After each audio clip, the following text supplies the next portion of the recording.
आर्य श्रीमती दुलारी Singh college के YouTube channel पर आप सबका स्वागत है। मैं आपको डीएलएड सेकेंड सेमेस्टर में विषय हिंदी पढ़ाऊँगा। पिछली वीडियो में हमने पाठ 4 में से लिखित अव्यक्त के विकास में बाधक समस्याओं का निराकरण को पढ़ लिया था। आप सभी इस लेक्चर में पढ़ाए गए पाठ का नोट तैयार करना है। चलिए शुरू करते हैं। आज का पाठ 5 का टॉपिक है अक्षरानुसार गद्य पद्य में शब्दों, वाक्यांशों, विराम चिन्हों एवं समान ध्वनियों को समझना।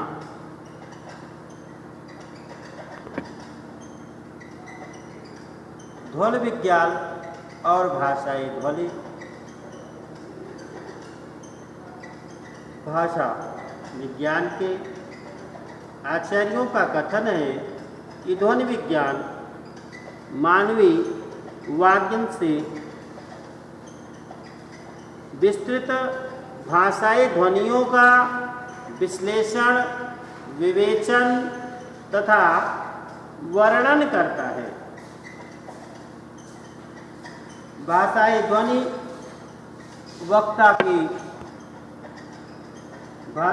वक्ता के वाग्यंत्र से उत्पन्न हो, श्रोता के श्रवणेंद्रिय का विषय होती है। इसमें वे सब प्रक्रियाएं आ जाती हैं जिनके अंतर्गत उच्चारण से लेकर श्रवण तक की ध्वनि में वायुमंडल में जो स्पंदन वक्ता अपने वाग्यंत्र द्वारा करता है एवं श्रोता अपने श्रवण यंत्र द्वारा सुनता है। वैदिक ध्वनियाँ भारतीय आर्य भाषाओं के ध्वनि समूह का प्राचीनतम रूप वैदिक ध्वनियों के रूप में मिलता है।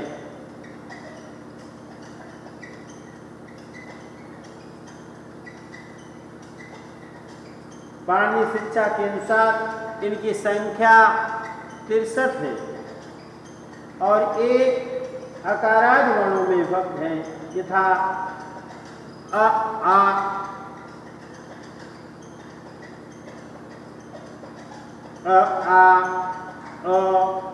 ति, ई, उ, ऊ।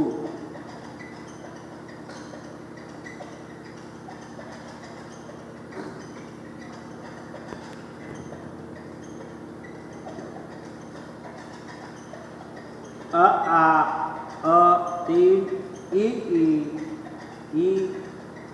ति,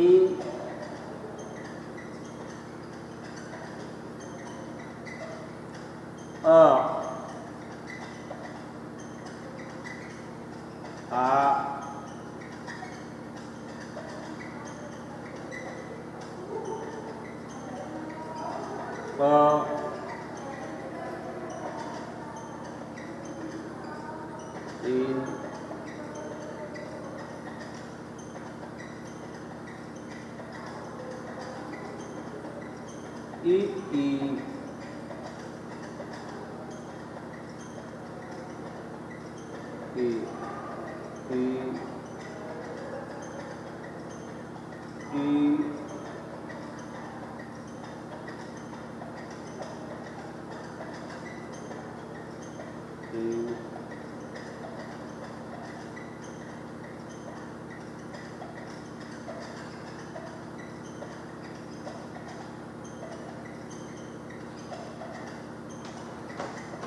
तीन ई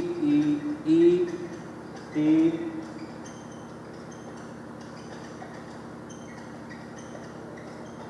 उ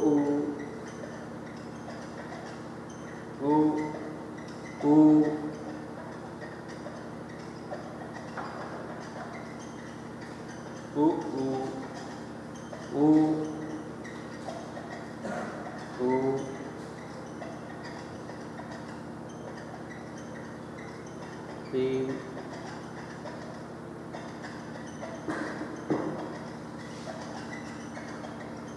तीन, री, री, री,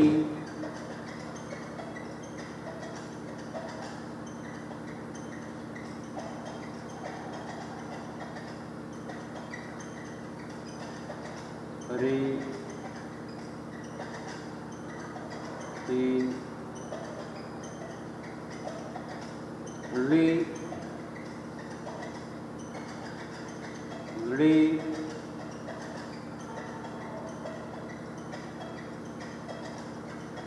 तीन,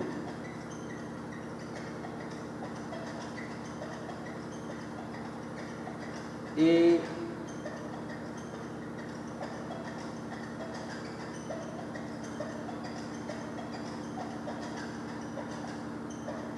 ए, ए, तीन,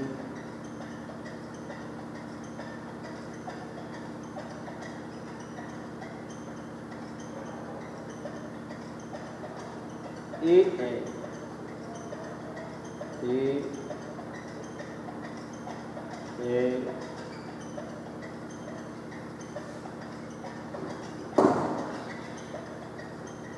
ए, ए,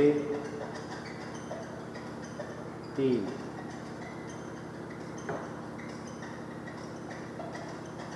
ए, तीन, ओ,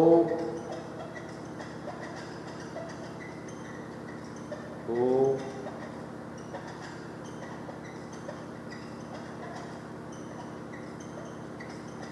ओ,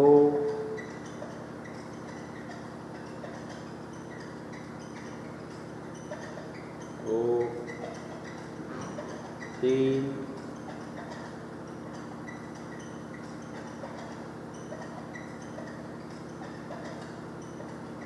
आओ, आओ, आओ, आओ,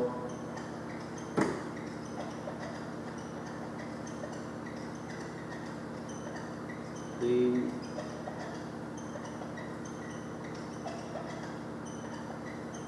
तीन, क, क,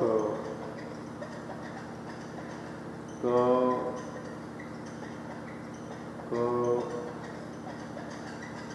ग, घ, अंग, अंग, च, च, छ, ज, झ, ज, झ,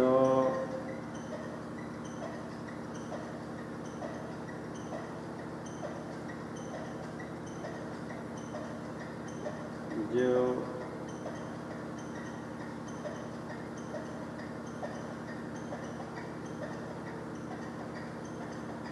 च, ज, झ, ज, ञ, ञ, क, ख,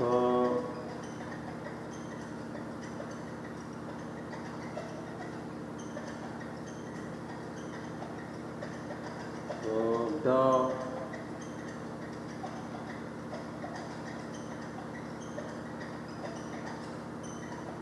ध, ध,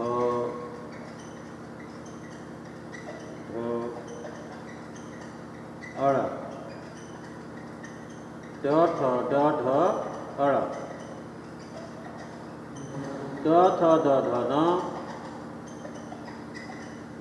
त, थ,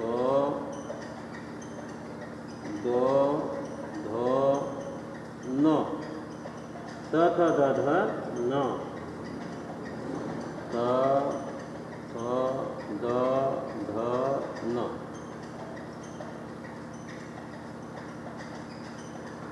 प प ब भ म, प प ब भ म, प प ब भ म,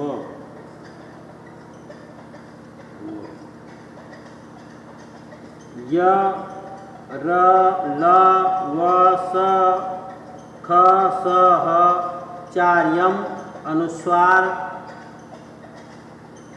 विसर्ग, क जिह्वा मूली और प उप मध्याय प्लुत लिकार और दो अस्पुष्ट। वैदिक ध्वनियों का जो उच्चारण आजकल प्रचलित है, ठीक वैसा ही उच्चारण वैदिक काल में भी रहा हो यह आवश्यक नहीं है।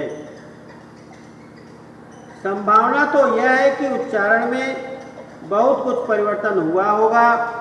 प्राचीन शिक्षा ग्रंथों, प्रतिशाख्य तथा अन्य ऐतिहासिक प्रमाणों और ध्वनि विज्ञान के सिद्धांतों के आधार पर मूल वैदिक ध्वनियों की उच्चारण संबंधी विशेषताओं का निर्धारण किया गया है। उसके बाद आपका आता है अक्षर विज्ञान। उसके बाद आपका आता है अक्षर विज्ञान।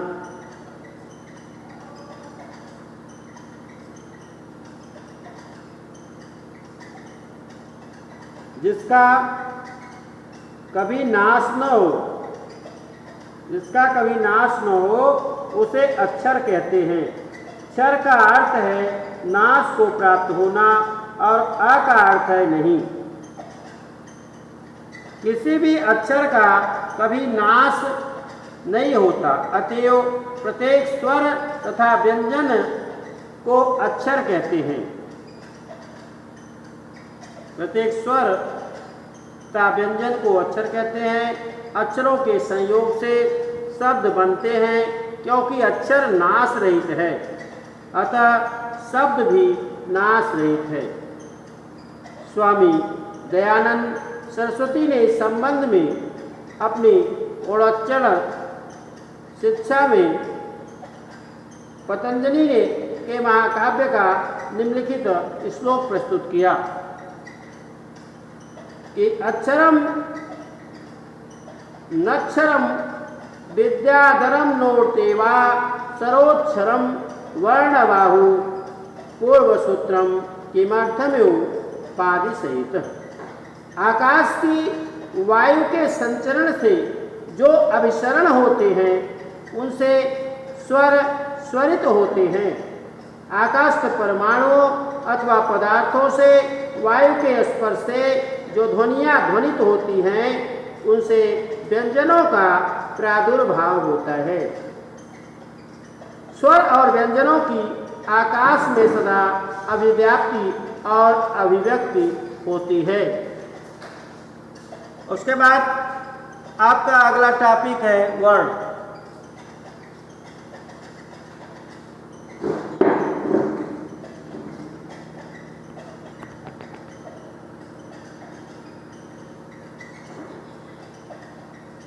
वर्ण अक्षर समूह का दूसरा नाम वर्ण है।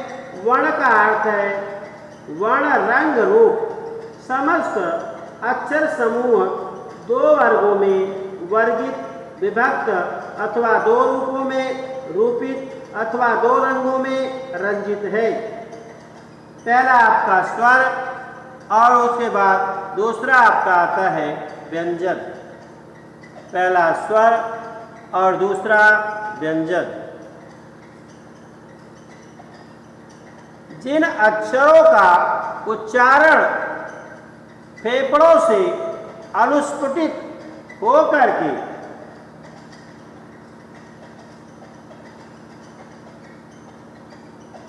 उच्चारण फेफड़ों से अनुस्फुटित होकर के, अभी आपने वर्ण के बारे में पढ़ा कि वर्ण अक्षर समूह का दूसरा नाम वर्ण है। वर्ण का अर्थ है रंग रूप।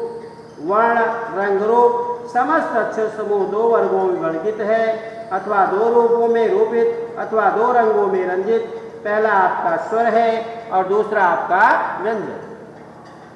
तो स्वर के अंतर्गत जिन अक्षरों का उच्चारण फेफड़ों से अनुसृत होकर कंठ में झंकारता हुआ तथा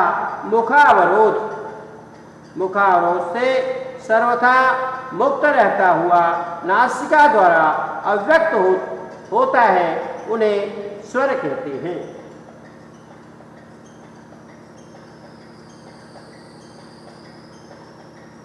प्रत्येक स्वर स्वरोच्चारण में सर्वथा स्वतंत्र है। प्रत्येक स्वर अन्य किसी स्वर या व्यंजन के स्पर्श या संपर्क के बिना स्वतंत्र रूप से उच्चारित होता है। स्वर के अनेक अर्थों में एक अर्थ है स्वतंत्र भी।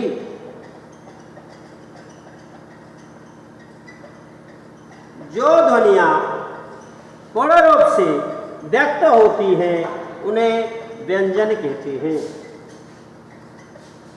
स्वरों का उच्चारण स्वर के रूप में होता है।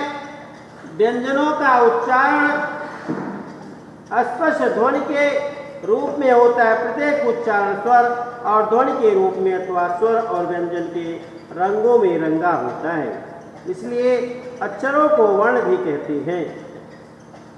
स्वर स्वतंत्र अथवा स्वयं स्वरित होता है, लेकिन कोई भी व्यंजन किसी एक स्वर की सहायता से बिना व्यक्त नहीं होता। व्यंजन के स्पष्ट उच्चारण के लिए व्यंजन के पहले या पीछे किसी एक स्वर की अपेक्षा होती है। व्यंजन के स्पष्ट उच्चारण के लिए व्यंजन के पहले किसी पीछे एक स्वर की अपेक्षा रहती है। मुखाकाश में वायु के संचरण मात्र के स्वरों का स्वरण होता है। व्यंजनों के उच्चारण के लिए मुखाकाश में वायु और जिह्वा को परस्पर विविध घात, आघात, प्रत्याघात, व्याघात करना पड़ता है। हिंदी ध्वनियों में ड तथा ढ, हिंदी में ड तथा ढ ध्वनियों का प्रयोग हुआ है। हिंदी में ड तथा ढ ध्वनियों का प्रयोग हुआ है, यथा बड़ा, कड़ा, गणना, लड़ना, जोड़ना, बड़ाई, गढ़ा, मूढ़ी, बूढ़ी, पढ़ना आदि। ये ध्वनियाँ शुद्ध मूर्धन्य न हो, विसर्ग मूर्धन्य हो। इसमें जीभ को मूर्धा से रगड़कर ध्वनि उत्पन्न की जाती है, जबकि शुद्ध मूर्धन्य में जीभ का मूर्धा से केवल स्पर्श ही होता है। हिंदी की इन ध्वनियों का प्रभाव संस्कृत पर भी देख पड़ता है और अब वहाँ भी गरुड़ को गरुड़ कहा जाने लगा है। वहाँ गरुड़ को गरुड़ कहा जाने लगा है। विदेशी ध्वनियाँ विदेशी भाषाओं के संपर्क में कुछ नए व्यंजन भी हिंदी में आए हैं, यथा जैसे क से कयामत, क का कयामत, ख से खबर, ग का गोता बेगम, ज से रोज, फ से गफलत। इन ध्वनियों का उच्चारण वर्गीय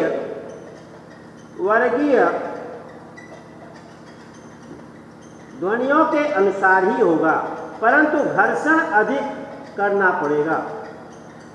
कुछ विद्वानों का मत है इन ध्वनियों का उच्चारण हिंदी में क ख ग घ, क ख ग ज तथा फ के समान ही किया जाए, ग नहीं फ। तो इन ध्वनियों का उच्चारण वर्गीय ध्वनियों के अनुसार ही होगा, परंतु घर्षण अधिक करना पड़ेगा। कुछ विद्वानों का मत है इन ध्वनियों का उच्चारण हिंदी में क ख ग ज तथा फ के समान ही किया जाए। कुछ लोग इनका उच्चारण मूल रूप में ही करना चाहते हैं। इस संबंध में एक तीसरा मत भी है। इस मत के समर्थकों का कथन है, क्या नाटकों आदि में हम मुस्लिम वातावरण प्रस्तुत करना चाहे वहाँ तो इनका उच्चारण मूल रूप से किया जाए।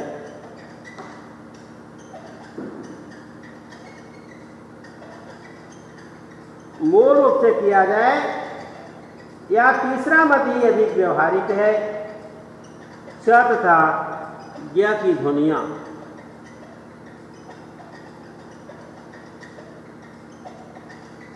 हिंदी की वर्णमाला में छ तथा ज्ञ ध्वनियाँ भी पाई जाती हैं और इनके अलोप्य शब्द उपलब्ध होते हैं। छ में रक्षा, शिक्षा, मोक्ष संस्कृत व्याकरण के अनुसार व्यंजन क तथा ख के संयोग से बना है। इसमें से ध्वनि उच्चारण